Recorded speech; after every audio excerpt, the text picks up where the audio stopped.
All right, my Aquarius friends, how are you today? Michael Eschenburg here, Honest Dame, bringing you some honest astrology about the month of March ahead. Okay, so this deals with Aquarius rising, Aquarius moon, Aquarius sun, and for the month of March. If you're new to the channel, check it out. We're doing daily horoscopes every single day that dive deeper into all of the astrological aspects that I'm going to be talking about here into a greater detail. Okay, the dailies are a lot of fun. So what is going on for you? There's a lot of 12th house energy going on for you this year, okay? A lot coming to completion. As well, we've got two major planets moving out of Capricorn, out of your 12th house, into your first house of Aquarius, which is very exciting, okay?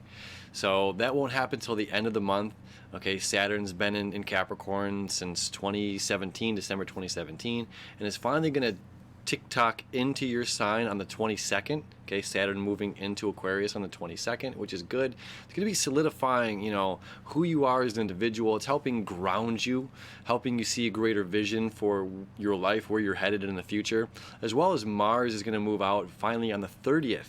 Okay, so this is toward the end of the month. The 30th, I mean, that's the very end of the month. All right, so the 30th, Mars is going to move out into Aquarius as well, and then conjunct Saturn on the 31st, okay? So that's like really good, but it's like we got to get through March first before all of this kind of forward momentum stuff swings in your direction. Not saying that things are halted or stopped for you right now, but it could be kind of like a what is going on universe kind of energy right now, because again, you have Mars, the South Node, Jupiter, Pluto, and Saturn all in your 12th house of karmic completions and endings. And you're probably over it. You're probably just like, what is going on? Where am I headed? Where am I going? On one side, there's good money coming in to you that has been coming in the top of this year, which is exciting. It's always good. And the money train's going to continue to flow. All right. Well, let's get into it. Let's talk about it. Let me show you the chart. So on the 3rd, now I've got this set to the 6th. But on the 3rd, Venus is going to be here.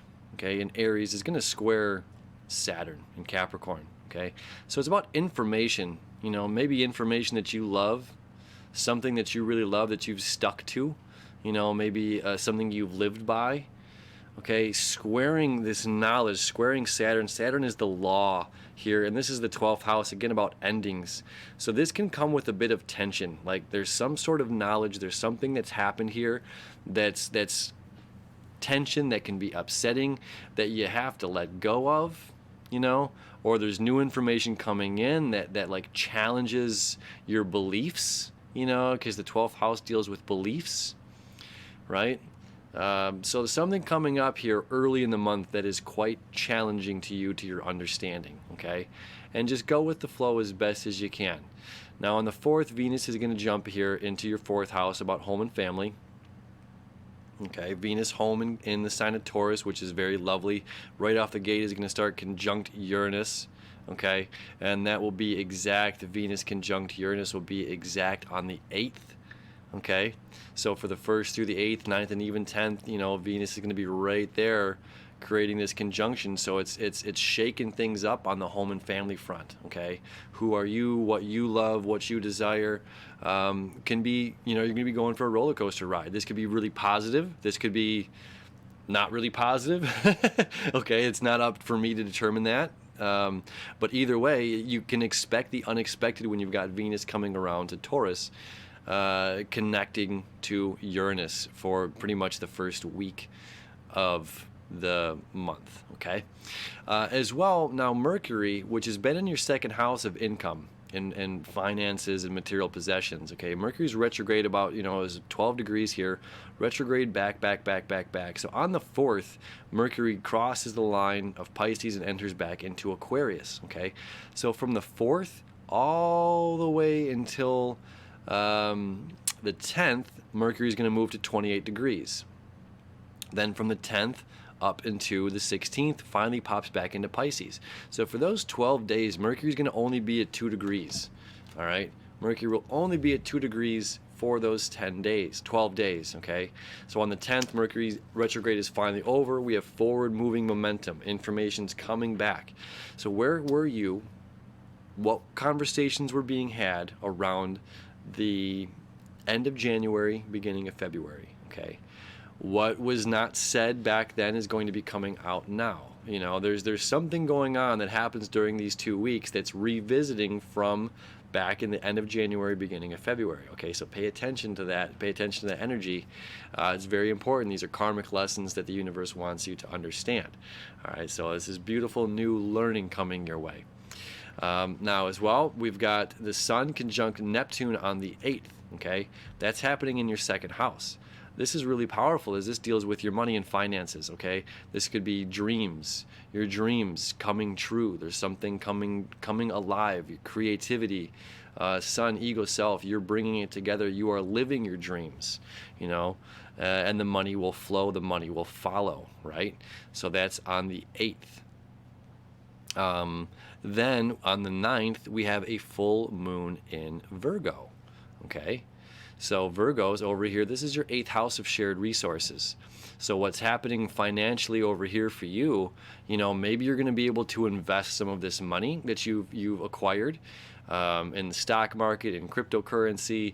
Maybe you're investing in a business, your own business. Maybe you're investing in a business partnership with somebody else.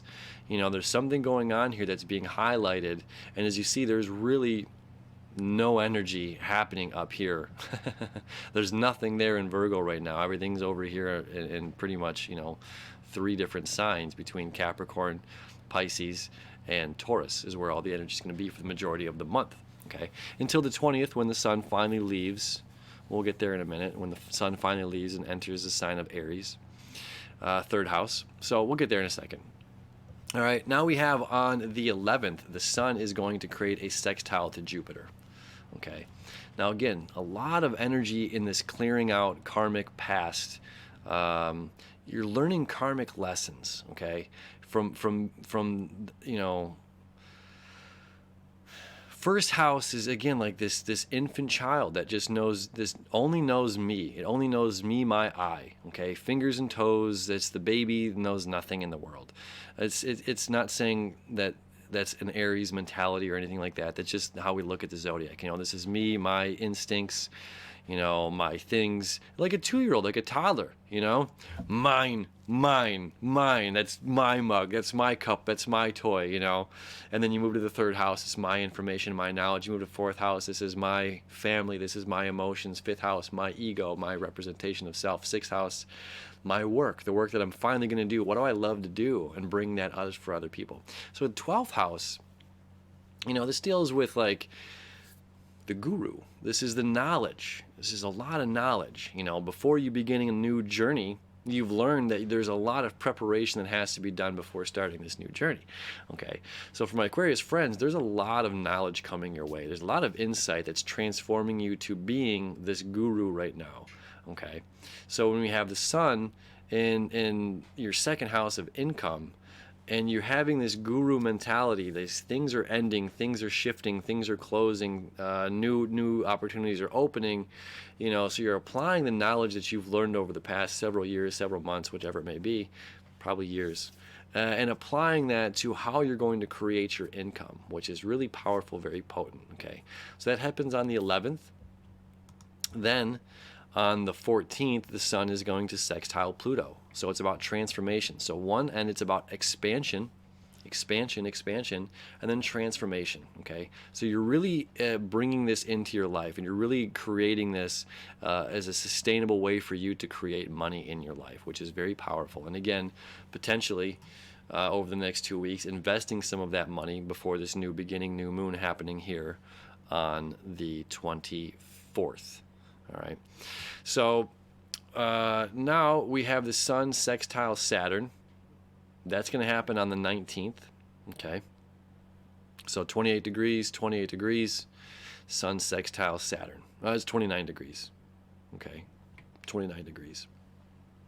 And again, it's very powerful because it's saying, like, let's make this real. Before both of these shift, pretty much the very next day, Sun's going to move into the sign of Aries, and then on the 22nd, Saturn's going to move into your 1st house. So there's like a brand new journey beginning. And then on the 24th, right, we've got a new moon happening here at 5 a.m. conjunct Chiron, 3rd house, information. So it's just like all of this lessons needed to be learned before you begin and embark this new journey. Saturn's going to cross that line Okay, very, very, very powerful, entering your first house. The sun is going to cross this line, enter your third house, going from finances to going into knowledge. You know, what knowledge are you seeking out? What knowledge has been holding you back? Is this new moon's going to conjunct Chiron here on the 24th, all right, and 25th? Sun conjunct Chiron. So it's like, what knowledge has been holding you back from being the visionary that you are, Aquarius? You know, what knowledge has been holding you back from living your life to its fullest? What knowledge has been holding you back that's been agitating for you in the sense of being free, in the sense of you truly being yourself? Okay, this all gets brought to life, this all gets brought up, and is very, very powerful. It's a powerful month for you. And again, so much moving, saying, okay, we've learned, now let's move forward. Okay, we've learned, now let's move forward. Okay, so this is an exceptional month ahead, a lot of movement. And then the new beginning, the new moon in Aries, again, spring is here. You know, it's just like there's a new opportunity to start. Okay, new opportunity to start. The New Year's resolution, again, whatever, that's arbitrary, the date of January 1st. So it's just like, now is a new beginning. Now is a time to start something. If you haven't already, it's time to plant those seeds and really water them, take care of them, nurture them, give them the light that they need to grow, right? So then on the 25th, like I said, the sun is going to conjunct Chiron. The 27th and 28th is where it gets really fun. Okay, because this is about home and family life for you. And this is like something karmic that happens here with your home and family life. Okay, whatever that may be. On the 27th, Venus, what you love, want, and desire, here in home and family, is going to create a trine to Jupiter here in your 12th house, about completions, about endings, about knowledge, you know, this guru type of knowledge. So what's happening on the home and family front that it expands beyond what you thought it was possible? And then we have transformation, Venus transformation. Okay, so there's like karmic lessons that are going from, you know, from this place of karma and this place of knowledge that are being applied to home and family life. Okay, so you're bringing these lessons with you and applying them into your family life, which is really, really beautiful, really, really powerful. Then, like I mentioned earlier, this video, Mars is going to exit the sign of Aquarius, a sign of Capricorn, and enter the sign of Aquarius, where it will be through all of April, through the end of March, through all of April. Okay, entering your first house. So there's this great new going from like, it's like packing the bags to finally going on vacation, finally arriving at your destination, you know. So there's this great sense of like conclusion. Okay, we've done it. I've done this. I've done the work on this end. I figured this out on another end. You know, you're applying these lessons to your life. You're applying these lessons to home and family. You're applying what you've learned to your money, to your business. This is a great month ahead. And again, with Saturn entering your first house, with Mars entering your first house, it's like you're really finally getting traction under your feet, and you're getting able to move to go where you want to go. There's no the waiting process is kind of over, right? So exciting month ahead, and then even further, April's going to be even more amazing for you. So thank you as always for hanging out with me. Again, check out the dailies, subscribe if you haven't already. Always appreciate it, and we'll see you tomorrow.